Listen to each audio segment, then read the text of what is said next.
Lalagyan po natin ng plastic na binasa ko po ng tubig kasi maalibutan po yung sinaing natin. Ito po mga ka-YouTube, yung mga sinaunang mga na yan.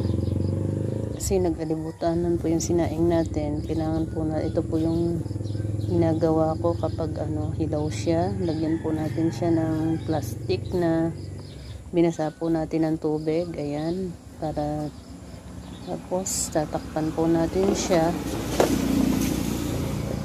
Takpan po natin, ayan, para po yung moisture niya, yun po yung makakapagpaluto ng ating kanin. Ayan, takpan po natin, tapos maya titingnan po ulit natin ang resulta niyan. Ayan lang po natin na mag-moisture siya para po siya ay maluto. Hindi po natin pinakailangan gamitan ng tubig pa. Hindi na po natin kailangan na mag-add ng tubig. Ilang minuto lang po ay maluluto na siya.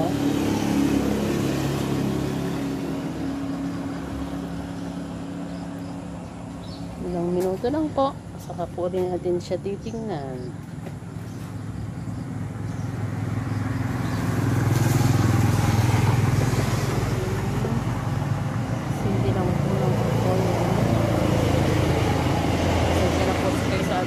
Kasi ito po ay doon natin ginagamit sa kalan na diuling dahil nga po ngayon ay maulan ay wala pong kahoy. Dito na lang po muna sa ating kalan. Ayan.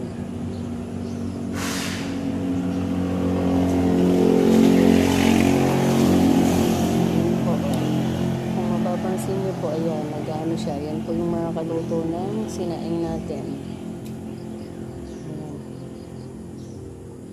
Plastic na binasa po sa tubig, tapos lagay po natin sa ibabaw ng sinaing natin. Ayan, yung pong nag-aalibutoan na kinulang po ng tubig. Ganito lang po yung gagawin. Magbabasa lang po tayo ng plastic, tapos lagay po natin sa ibabaw ng ating kanin na medyo buto-butuhan pa siya. Ayan, takpan po natin.